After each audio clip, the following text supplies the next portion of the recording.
The phone rang at 3:47 in the morning, shattering the silence of my hotel room in Prague. I had been awake for hours anyway, eyes burning as I traced money through a labyrinth of shell corporations spanning 4 continents. The spreadsheet on my laptop showed numbers that would make most people dizzy, tracking a money laundering network worth billions.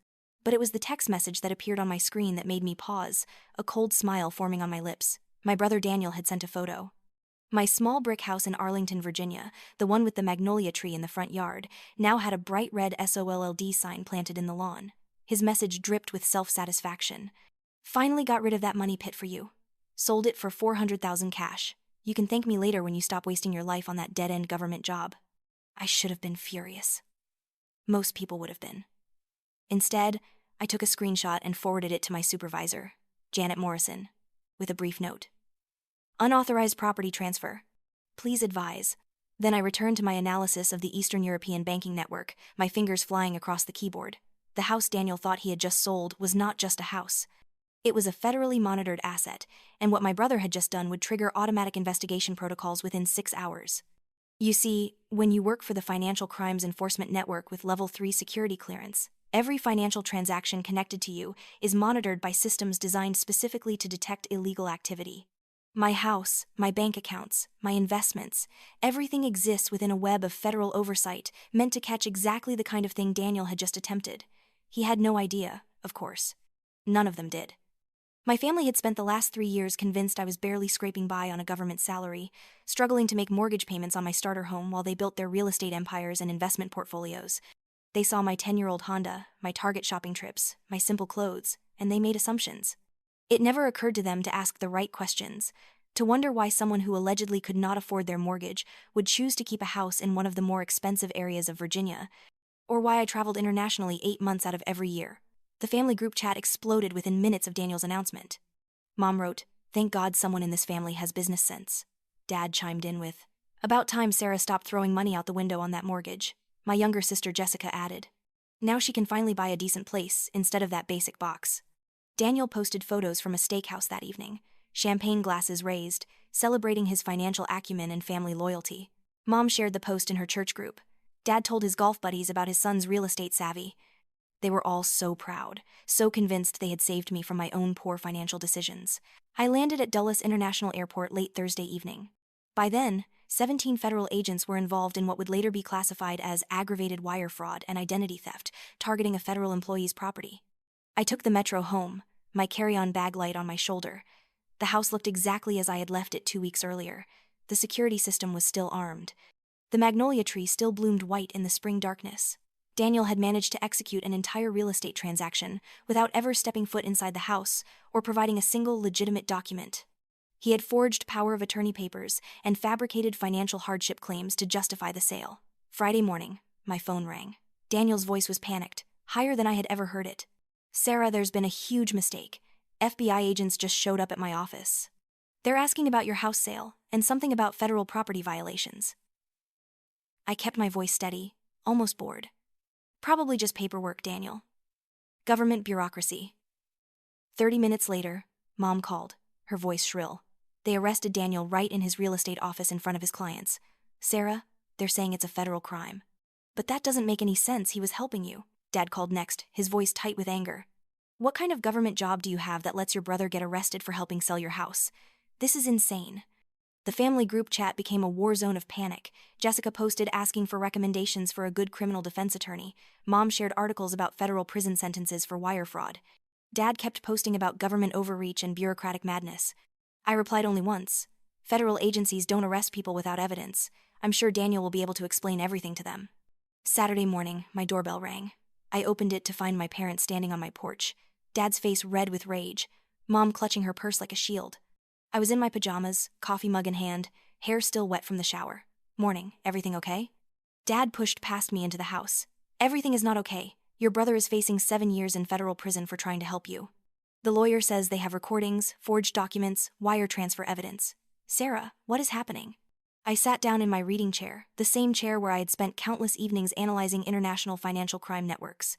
The morning light filtered through the windows, illuminating the living room that my family had always dismissed as basic and barely adequate. What did Daniel tell the FBI? Mom's voice was defensive, almost pleading. He told them the truth. That he was helping his sister who couldn't afford her mortgage payments, who was struggling on a government salary, who needed family support. I took a sip of coffee, letting the silence stretch. Interesting. What evidence did he provide that I couldn't afford my mortgage payments? Dad's face grew redder. Sarah, don't play games. We all know government jobs don't pay well. We know you've been struggling since you bought this house. Daniel was trying to help before you defaulted and ruined your credit. Help how? Specifically? Mom gestured around the living room. Help you get out of this mortgage before you defaulted and embarrassed the family, before you destroyed your credit score. I set my coffee mug down carefully. Did Daniel mention that he never asked me about selling the house, or that he forged power of attorney documents, or that he fabricated financial hardship claims to justify the transaction? Dad stood up, his voice rising. He was protecting you from having to make a difficult decision. Family takes care of family. That's interesting, because according to the FBI, what Daniel actually did was identity theft, wire fraud, and unauthorized transfer of federally monitored property. Those are serious crimes, Dad. Mom's face went pale.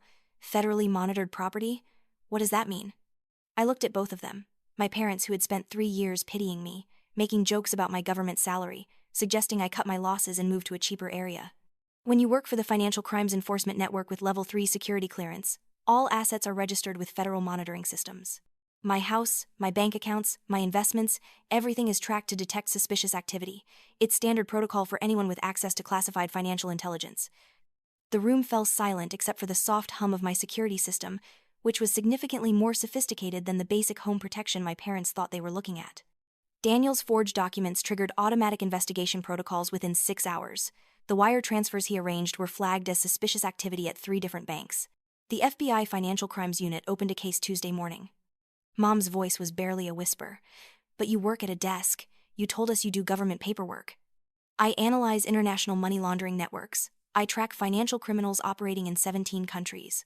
I help build cases against organizations moving billions of dollars through global banking systems illegally. I paused, watching their faces. This house isn't my starter home, Mom. It's my secure residence when I'm not traveling internationally 8 months out of the year conducting financial surveillance. I paid cash for it 3 years ago. The mortgage you were worried about never existed. Dad collapsed onto my sofa as if his legs had given out. Cash? $285,000, the full purchase price. No financing needed. It's registered with federal authorities as the primary residence of a financial crimes investigator with classified clearance. That means Daniel didn't just forge documents to steal my house. He committed federal crimes against monitored government property. Mom was crying now, her carefully applied makeup running down her cheeks. We thought you were struggling. You drive an old Honda. You shop at discount stores. You never talk about money. That's operational security, Mom. People in my position live modestly to avoid drawing attention. We don't flash wealth or discuss financial details. It's basic safety protocol. Dad looked around the house with new eyes. The high-end security system disguised as basic home protection. The reinforced windows that looked ordinary. The communications equipment that resembled simple internet hardware. How much do you make? I met his eyes. Enough to own this house outright, maintain an investment portfolio worth more than Daniel's entire real estate business, and live comfortably while traveling internationally. The financial hardship Daniel claimed to justify selling my house did not exist and never existed. My phone buzzed. A message from Janet. Preliminary hearing scheduled for Monday. 3 felony counts: identity theft, wire fraud, federal property violation. Sentencing guidelines indicate 4 to 7 years federal prison. I showed my parents the message. 7 years, Mom whispered. Federal sentencing guidelines are standardized. Wire fraud involving amounts over $250,000 carries mandatory minimums. Identity theft adds consecutive time. Violations involving federal employee property have enhanced penalties. Dad's voice was desperate. Can you do something? Talk to someone? I already did. I forwarded Daniel's confession text to my supervisor Tuesday morning, as required by federal employee protocols when family members commit crimes related to our property. Mom looked confused. Confession text? I pulled up the family group chat and read Daniel's message aloud. Finally got rid of your little money pit for a real investor. Cash buyer paid $400,000. You can thank me when you stop doing desk work for the government. I looked up at them. That's an admission of unauthorized property transfer, fabricated financial rationale, and intent to commit fraud. Combined with the forged documents and wire transfer evidence, it constitutes a complete federal case. The silence was suffocating. Dad's voice cracked. What happens now? Daniel faces preliminary hearing Monday on 3 felony counts. His attorney will probably negotiate a plea deal to avoid the maximum 7-year sentence. The wire transfers will be reversed, but he'll likely face significant fines and restitution on top of prison time. Mom's voice was almost inaudible. And the family? The family will learn that underestimating someone doesn't give you permission to commit crimes against them. And that federal employees take security protocols very seriously, even when their families think they're just doing government paperwork. I stood up and walked to the kitchen to refill my coffee while my parents sat in stunned silence. The morning sun streamed through the windows of my house, the house I had bought with cash from a career they had never bothered to understand. When I returned to the living room, Mom was still crying quietly and Dad was staring at the floor. For 3 years, you thought I was financially struggling because I drive a Honda and shop at Target. You never asked about my actual situation. You never considered that someone might choose a modest lifestyle for professional reasons. Mom's voice was weak. We were just trying to help. By committing federal crimes without my knowledge or permission? By forging legal documents and fabricating financial hardship? By stealing my property and celebrating it in family group chats? Dad looked at me with an expression I had never seen before, something between respect and fear. You're not who we thought you were. I'm exactly who I've always been. You just never asked the right questions.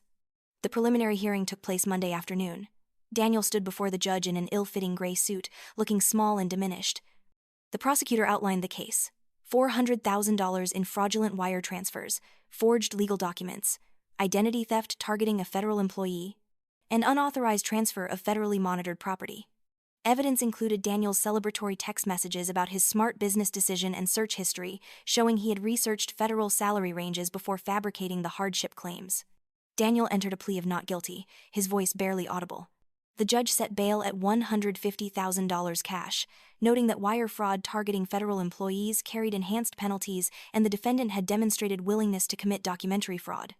My parents sat in the gallery, Mom crying silently, Dad staring straight ahead with the expression of someone still trying to understand how helping family became a federal crime. Daniel's attorney approached me in the hallway after the hearing, suggesting I go easy on the prosecutor. This was a misunderstanding that got out of hand. I looked at him steadily. Your client committed 3 felonies based on assumptions he never bothered to verify.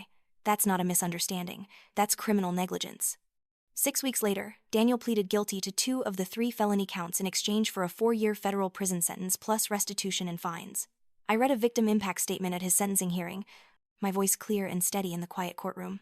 Your Honor, the defendant committed these crimes based on assumptions about my financial situation that he never attempted to verify. He forged legal documents, fabricated hardship claims, and transferred property without authorization because he believed his judgment was superior to mine. The impact goes beyond financial harm. When someone violates your security protocols and federal monitoring systems, it threatens your security clearance, your career, and your ability to serve your country. The defendant's actions could have compromised my position with the Financial Crimes Enforcement Network. I ask the court to consider that federal employees depend on security protocols to protect both classified information and personal safety. The defendant's willingness to disregard those protocols demonstrates fundamental disrespect for national security measures. The judge sentenced Daniel to 4 years and 2 months in federal prison plus $425,000 in restitution and fines. My family clustered in the courthouse parking lot afterward. Mom was crying again. Dad stood staring into the distance like someone still trying to process how helping turned into a felony conviction. Jessica looked at me with something between anger and confusion. I stopped in front of them before heading to my car. 4 years for committing federal crimes. Good intentions don't change legal consequences. Dad looked at me with that same expression of respect and fear. We never really knew you, did we? You knew exactly who I was. You just decided it wasn't impressive enough to be true. The family group chat went silent for 3 months after the sentencing. No more celebration emojis. No more business advice. No more assumptions about who could afford what or who needed help from whom. When they started talking again, everything was different. Careful. Respectful. The contempt for my government work disappeared, replaced by cautious questions about my job that I answered with the professional discretion I had always maintained. Daniel wrote me a letter from federal prison 6 months into his sentence. He apologized for the crimes and admitted he had never asked about my actual financial situation before deciding I needed his help. He said prison had given him time to think about the difference between helping someone and controlling them. I wrote back once. A brief note acknowledging that I hoped he would use the time constructively and that federal prison libraries had excellent resources for learning about financial crimes and their consequences. My parents visited me one Sunday afternoon, about 8 months after the sentencing, the first time they had come to my house since that Saturday morning confrontation. We sat in my living room drinking coffee, and the conversation was stilted at first, full of careful pauses and uncertain glances. Finally, Mom asked the question that had clearly been weighing on her. Why didn't you just tell us? About your real job, your salary, everything. I set down my coffee mug and considered my answer carefully. Because operational security isn't just about protecting classified information, Mom. It's about protecting yourself. People in my field live quiet lives for a reason. We don't advertise our positions or our financial situations because that information can be used against us, against our work. Dad nodded slowly, and I could see he was beginning to understand. The old Honda, the Target shopping trips. It was all deliberate. It was all necessary. I traveled to places where being identified as a well-paid American investigator targeting financial criminals could get me killed. I worked cases involving billions of dollars and people who would happily eliminate anyone threatening their operations. Living modestly isn't about being unable to afford better. It's about staying safe enough to keep doing the work. Jessica, who had been quiet until then, spoke up. But we're family. You could have trusted us. I looked at my younger sister, who had spent 3 years making jokes about my basic lifestyle and suggesting I needed to upgrade. Could I? Would you have kept it confidential? Would you have resisted the urge to brag about it, to mention it to friends, to post about it online? Operational security fails when even one person in the chain can't maintain discretion. The silence that followed was thoughtful rather than hostile. Slowly, carefully, my family was learning to see me as someone other than the struggling younger daughter who needed their help and guidance. They were learning that assumptions, even well-intentioned ones, could have devastating consequences when acted upon without verification. Mom asked about my work sometimes now, careful questions about whether I could talk about it, accepting my professional responses without pushing for details I couldn't share. Dad stopped offering business advice and started asking questions instead, genuinely curious about financial crimes and how they were investigated. Jessica became more thoughtful about her own online presence, beginning to understand that not everyone who appeared to be struggling actually was. Daniel served 3 years and 4 months of his sentence before being released to a halfway house. He never contacted me directly again after that one letter, though Mom mentioned occasionally that he was rebuilding his life, working a regular job, and staying away from real estate ventures. She said the experience had changed him, taught him humility he had lacked before. I didn't ask for details. That chapter of my life was closed, the lesson learned and boundaries established in the most definitive way possible.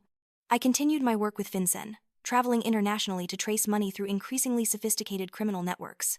The Prague case that had occupied my attention the night Daniel sent his triumphant text message eventually resulted in the dismantling of a major money laundering operation and the recovery of over $2 billion in illicit funds. My name never appeared in the press coverage, just as it never appeared in any public documentation of the hundreds of cases I worked. That was how it was supposed to be. My house in Arlington remained my secure base, the place I returned to between assignments. I had it professionally evaluated after Daniel's attempt to sell it, and the assessors confirmed what I already knew. Its value had increased significantly since my purchase. The security systems were upgraded, the monitoring protocols reviewed and reinforced. Everything continued exactly as it had before, except now my family understood that the modest house with the magnolia tree in front was not a burden I could barely afford, but a carefully chosen asset of someone who tracked financial criminals for a living. One evening, about a year after Daniel's sentencing, I sat in my reading chair with a cup of coffee and my laptop, reviewing financial data from a new case in Southeast Asia. My phone buzzed with a text from Mom, asking if I wanted to come to Sunday dinner. The invitation was careful, respectful, acknowledging that I might be traveling or busy with work. I replied that I would be there, and her response was warm but measured. The difference was profound. No more assumptions about my schedule, my finances, or my ability to make my own decisions. No more helpful suggestions about how I should live my life or manage my money. Just respect, the kind that should have existed from the beginning but had required federal intervention to establish. I thought about Daniel sometimes, wondering if prison had truly taught him the lesson Mom claimed it had. The difference between helping and controlling, between supporting family and committing crimes, between government paperwork and international financial crime investigation. 4 years was a long time to contemplate those distinctions, to understand that underestimating someone doesn't give you the right to make decisions for them. The magnolia tree bloomed again that spring, white flowers bright against the green leaves. I sat on my front porch one Saturday morning, coffee in hand, watching neighbors walk by with their dogs and children. They saw what my family had once seen, a woman in her 30s living a modest life in a small house, nothing remarkable or noteworthy. They had no idea about the classified clearance, the international travel, the financial crimes investigations that stretched across continents. That was exactly how it should be. Operational security meant being invisible in plain sight, living a life that didn't attract attention or questions. It meant making choices that seemed simple but were actually strategic, maintaining a cover that protected both my work and my safety. My family had finally learned what I had known all along, that appearances could be deceiving, that assumptions could be dangerous, and that sometimes the quiet person in the corner was actually the most formidable one in the room. The hardest lesson, though, was one they were still learning, that actions had consequences, that good intentions didn't erase criminal behavior, and that federal law applied to everyone, regardless of their relationship to you. Daniel had learned that lesson in the most painful way possible, through 4 years in federal prison and a criminal record that would follow him for the rest of his life. My parents learned it by watching their son be led away in handcuffs, by sitting through court hearings and sentencing, by accepting that their daughter was not who they had believed her to be. I learned it too, in my own way.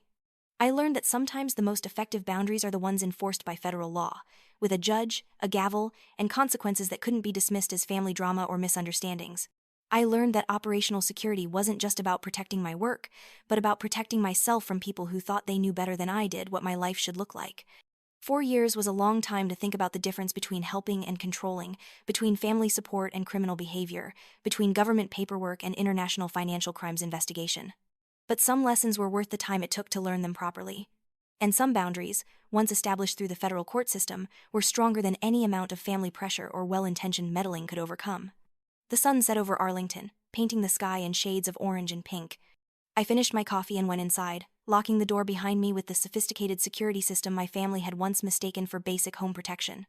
My laptop waited on the kitchen table, full of financial data from criminal networks operating half a world away. That was my real life, had always been my real life, regardless of what my family had chosen to believe. They knew now. That was what mattered. They knew, and they would never make the same assumptions again. The cost of that knowledge had been high, measured in years of federal prison time and hundreds of thousands of dollars in fines and restitution.